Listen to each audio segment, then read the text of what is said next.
तो दोस्तों नमस्कार, मैं हूं अनिल और रेसलिंग सुपर धमाल में आपका स्वागत है। तो दोस्तों रेसलमेनिया सीजन अब खत्म हो चुका है और अब रोमन रेंस के ब्रेक पर जाने की उम्मीद है। अमूमन तो ऐसा ही होता आया है। रोमन रेंस को रेसलमेनिया 41 में ट्रिपल थ्रेट मुकाबले में करारी हार का सामना करना पड़ा था और अब उनकी प्रीमियम लाइव इवेंट में अगले अपीयरेंस को लेकर एक रिपोर्ट में जानकारी सामने आ रही है। जी हाँ दोस्तों, इसलिए वीडियो के अंत तक बने रहें और अगर आप चैनल पर नए हैं सब्सक्राइब करने के बाद ऑल पर क्लिक करें, क्योंकि फ्री है और यहाँ आपको हर प्रकार की रेसलिंग जगत से जुड़ी हुई तमाम जानकारी मिलती है और मिलती रहेंगी। इसलिए वीडियो को लाइक करें, शेयर करें, सब्सक्राइब करने के बाद ऑल पर क्लिक जरूर करें। तो दोस्तों आपको बता दें कि रेसल वॉर्स Q&A शो पर जो वोट्स से रोमन रेंस के बारे में सवाल किया गया, इसी बीच उन्होंने रोमन रेंस की WWE में वापसी के संभावित समय के बारे में बताया।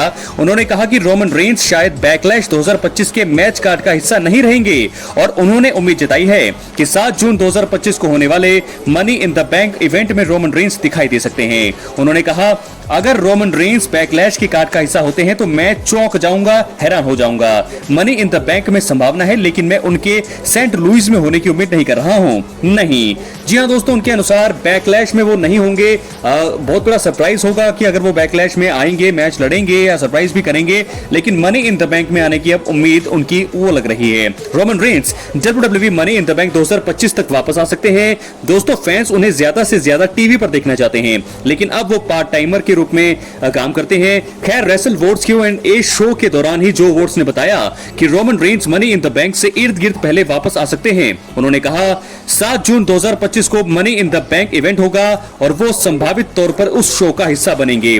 मई में सैटरडेज नाइट मेन इवेंट में भी होने वाला है और वो शुरुआती 2 शो का ही शायद हिस्सा नहीं होंगे। मुझे नहीं पता कि वो इसके बाद भी हिस्सा रहेंगे या नहीं, लेकिन मैं उम्मीद कर रहा हूं कि वो मनी इन द बैंक से जुड़ी चीजों का हिस्सा रहेंगे। भले ही वो मैच में नहीं रहे, लेकिन उस कार्ड में दिखाई दे सकते हैं। शायद वो जून के शुरुआती समय में वापस आ सकते हैं।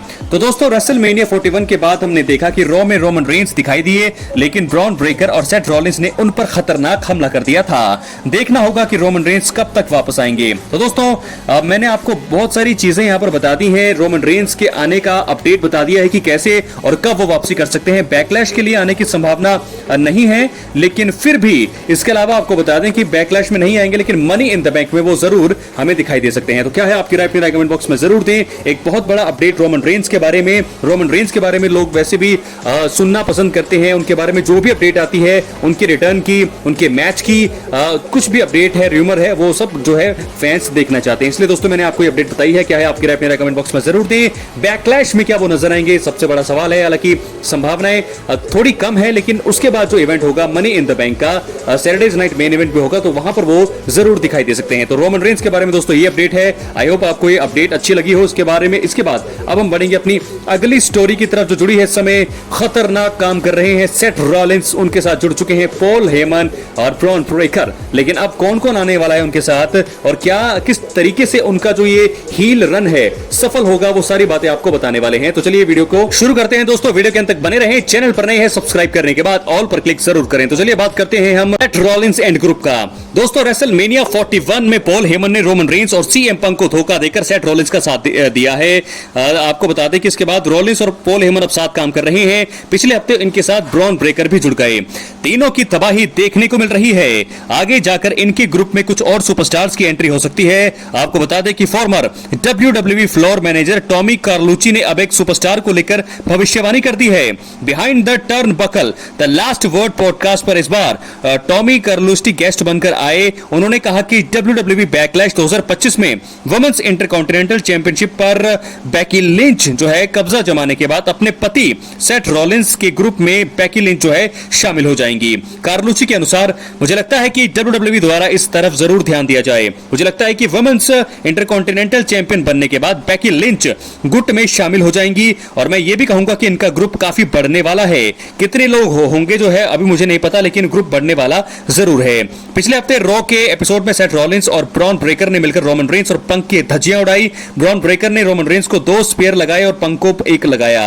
अंत में रिंग में रॉलिंस ने 2 स्टॉम्प लगाए रोमन और पंक पर। रॉ के इस हफ्ते के एपिसोड में भी रॉलिंस और ब्रॉन ब्रेकर ने बवाल मचाया है। मेन इवेंट में ब्रेकर का सैमी ज़ेन के साथ हुआ मुकाबला, उसके बाद ब्रेकर ने भी सैमी ज़ेन को 4 स्पेयर लगाए। सेथ रॉलिंस ने भी सैमी ज़ेन को अंत में एक स्टॉम्प लगाया।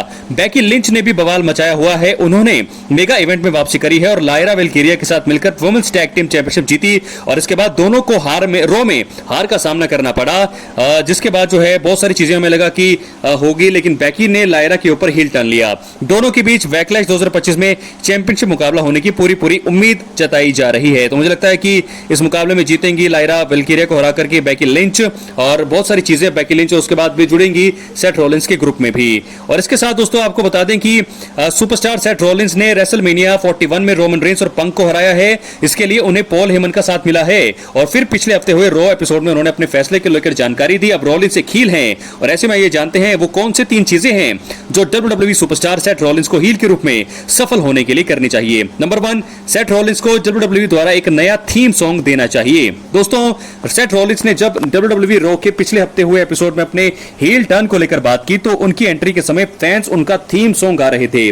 रॉलिंस का एंट्री म्यूजिक फैंस का सबसे ज्यादा फेवरेट है और ये काफी पुराना है। एक तरफ जहां फैंस का ये प्यार रॉलिंस के प्रभाव को बताता है तो वहीं ये उनके हील टर्न को खराब करता है। ऐसे में कंपनी को रॉलिंस को एक ऐसा टीम सॉन्ग देना चाहिए जिसके अंदर कोई भी उसका गाना ना गा सके। ये उनके हील टर्न को फैंस के बीच और भी ज्यादा लोकप्रिय बनाएगी। बात करेंगे दूसरी चीज का, रॉलिंस जो है अपने प्रोमो के अंदाज को WWE में बदलकर धमाल कर सकते हैं। आपको बता दें सेथ रॉलिंस अक्सर अपने प्रोमो में फैंस को इसका हिस्सा बना देते हैं। अब क्योंकि वो एक हील हैं तो उन्होंने अपने प्रोमो के अंदाज को बदलना होगा। अब वो और सीरियस नजर आने चाहिए और उन्हें यह बताना होगा कि अगर किसी ने सैमी ज़ेन की तरह उनकी बात नहीं मानी तो उनका भी हाल वही होगा, बहुत ही ज्यादा बुरा होगा। इससे उनके प्रोमो और अंदाज दोनों को फायदा होगा। रॉलिंस ने हमेशा ही वो काम किया है जिसने उन्हें फैंस के बीच में एक बड़ी पहचान दिलाई है। बात करेंगे तीसरे और आखिरी चीज का। दोस्तों आपको बता दें कि सेथ रॉलिंस WWE के बड़े चैंपियन को निशाना बना सकते हैं। सेथ रॉलिंस एक ऐसे सुपरस्टार हैं जिन्हें चैंपियनशिप के साथ देखने का अपना ही मजा है। वो नई वर्ल्ड हैवीवेट चैंपियनशिप जीतने वाले पहले सुपरस्टार थे और अब वो एक समय टाइटल के बिना बेहद अच्छा काम कर तो रहे हैं, लेकिन एक चैंपियन के रूप में उन्हें देखना सबसे ज्यादा अच्छा एक्सपीरियंस हो सकता है। सैमी ज़ेन को निशाना बना चुके रॉलिंस जे उसो पर नजर जमा सकते हैं। जब वर्ल्ड चैंपियन जो है वर्ल्ड हैवीवेट चैंपियन जे उसो की स्टोरी लोगन पॉल के साथ खत्म होती है तो मुझे लगता है उसके बाद सेथ रॉलिंस टाइटल को जीतने की कोशिश करेंगे।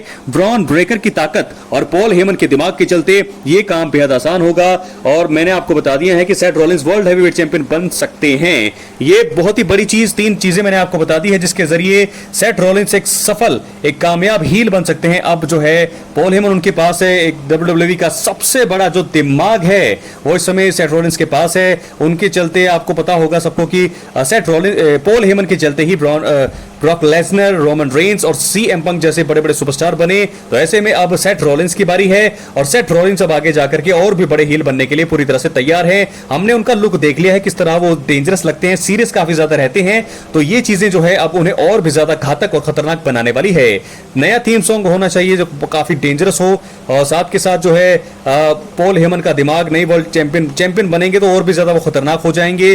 साथ के साथ अब वो और भी बड़े बड़े सुपरस्टार्स को जो है तंग करते हुए नजर आने वाले हैं। तो दोस्तों इस वीडियो में हमने सबसे पहले ये बताया कि रोमन रेंस के बारे में अपडेट दी कि रोमन रेंस अब क्या करने वाले हैं, कहां नजर आने वाले हैं और साथ के साथ सेथ रॉलिंस के साथ बेकी लिंच जुड़ सकती हैं और सेथ रॉलिंस के 3 बड़े तरीके मैंने आपको बताए हैं जिसके जरिए वो एक सफल हील बन सकते हैं। 3 तरीके क्या है आपकी राय अपनी राय कमेंट बॉक्स में जरूर दें। चैनल पर नए सब्सक्राइब करने के बाद ऑल पर क्लिक करें क्योंकि फ्री है और यहां आपको और प्रकार की रेसलिंग जगत से जुड़ी हुई तमाम जानकारी मिलती रहेंगी। इस वीडियो को लाइक करें, शेयर करें, सब्सक्राइब करने के बाद ऑल पर क्लिक करें। दोस्तों मिलते हैं अगली वीडियो में, तब तक के लिए बहुत बहुत धन्यवाद।